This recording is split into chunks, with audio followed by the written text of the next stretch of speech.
We are shown an inadequate family that walks the older brother to work. Thanks to his family heritage, he may not be able to work, but Kazuya has to look responsible. Lying on the grass, he sees a girl ghost photographer.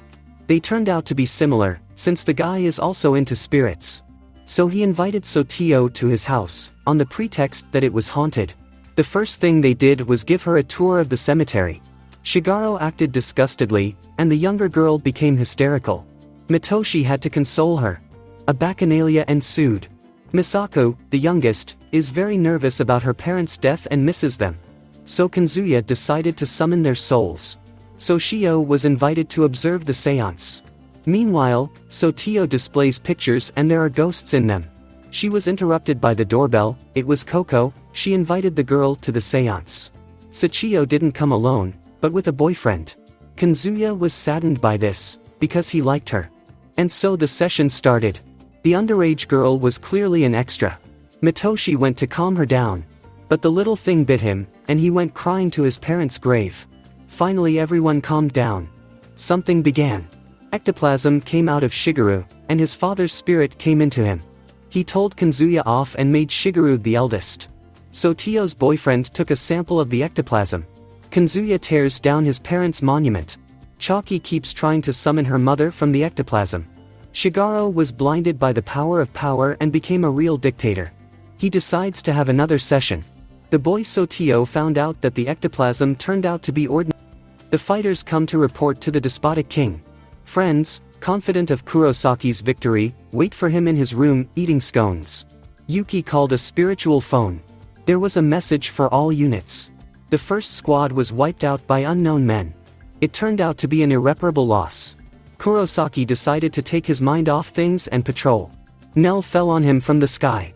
He almost killed our hero and was very upset. Meanwhile, the sinister asylum, the king had killed a burn, which shows that soldiers are only a resource to him, nothing more. Nell tells us that Yuko Mundo has been attacked. There was a funeral for one of the captains. It's always a very difficult ceremony. Kurosaki gathered the boys in his room. Guadish told them that Mrs. Haribel had become the new overlord of Yuko Mundo. The villains were ruthless and took her with them. They asked Kurosaki for help. Ishida refused to get involved. The conversation was interrupted by Urahara. They ran up the gargantuan path to Yuko Mundo. They were lucky to land and remain undetected. There were only corpses and blue flames everywhere. The villains also captured prisoners who needed help. The senior captain gathered all the captives in one place to decide who lives and who dies. To begin with, they must pass an entrance exam, after which those who pass it will get a chance to serve this captain. Suddenly, someone put up resistance. However, they were quickly put down. And then the captain's soldiers were put down. They were Mrs. Haribel's men. Kurosaki is the villain's priority target, and so he himself came to the captain's hands. The fight began. The opponents turned out to be Quincy. At last the captain has found a worthy opponent. Now he will destroy him with his secret power. Vandenrake wants to take over the Soul Society. Kurosaki cannot lose. With this power, the captain has indeed become more powerful. The clang of swords echoes across the sky in the desert world. Kurosaki has already received his first scratch. He drew the captain away and struck. It went nowhere. Now it was the captain's turn, who was really pissed off. Lucky for Kurosaki, he was interrupted. The great trio can't be defeated so easily. Now Ian, the monster created from the Trinity's left hands, stepped into the ring against the captain. The cocky captain was knocked out. Ishida tries to figure out what's going on, but Ryukin clearly won't tell him the secrets. Shina and Ryanosuke meet the 6th officer. He tells them why the Quincy are at war with the Shinigami. Seeking answers, Ishida went into Ryukin's office. There he found the teacher's notes. After the onslaught of the monster's blows, over 1,000 dead in just 7 minutes. The Shinigami are clearly losing. The strongest wars on both sides come face to face. No matter how strong their rivals are, there are those who can fight back. These Quincy are some kind of invincible. You can't beat them without a Bunkai, but they know how to seal it. The Shinigami took their chances. Then their Bankai was stolen. The situation is desperate.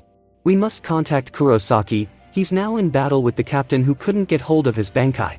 The captain is defeated, and it's time for the heroes to return to the Society of Souls. These Quincy channels spiritual particles through their veins, which enhances their attack and defense. The captain is still alive. He's unkillable. He blocked Kurosaki's passage to the Soul Society and imprisoned him in a cage. My brother went looking for him. And he found him. Yuji meets Mari's friend at the cafe. He told her that his alter ego was disturbing his sleep. It wants to take his place in the world. Marie didn't believe the guy, which wasn't surprising. He asked her to tie himself up before he passed out. When the guy fell asleep, Marie untied him. And then fell asleep herself. When she woke up, she saw a horrifying picture. Someone's hand was sticking out of Yuji. Yuji was able to put it back in just in time. It turned out to be Yuji. The cage did not yield to Kurosaki's blade. All he had to do was sit there and listen to the death cries of his partners. It wasn't enough that the Quincy were stealing banks, but they were also using them against their former owners. The opponents have already outgunned half the captains. But one still managed a trio of Quincy. This brave warrior decided to attack the king himself. And Kurosaki still sits in his cage. The commander-in-chief himself came out to fight. They put the dead lieutenant's jar against him. He fought him once before. But would it help him? Of course it will help him. He is the strongest commander-in-chief. By his actions, he inspired his soldiers to fight. Out to be Kamiyamas. There were bodies of friends all over the yard. The young couple separated. Timi came home and was met by her sister. They found a rat running over the girl's room. It was very difficult for Timi to tear up such a long relationship. When she woke up, she found a rat wrapped in her hair. Because of this, Timi decided to cut her hair. Suddenly, there was a screaming sound in the house. Eri ran to her sister's aid and was shocked. Timi was dead. Someone called Haritsuka in the middle of the night, but there were only strange noises on the phone.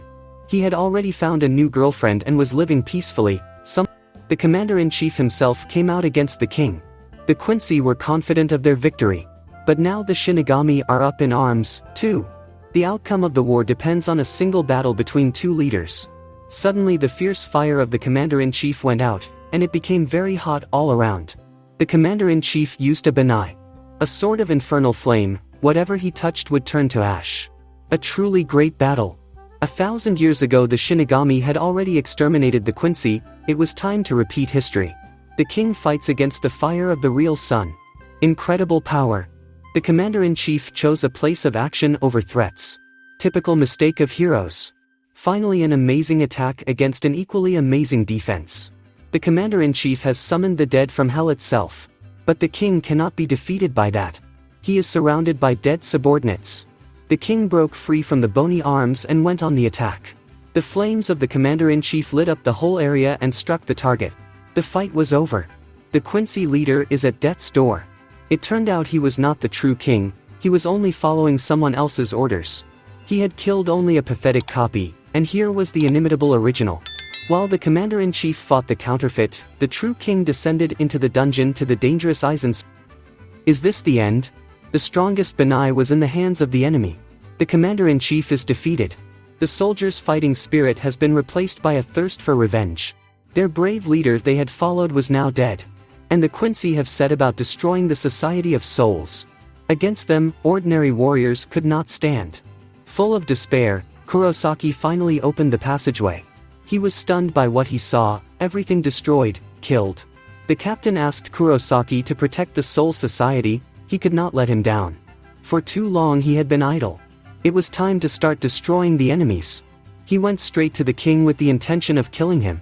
Now this is truly a legendary battle. They soared into the sky fighting with their blades. Using all the power that lurks within each of them.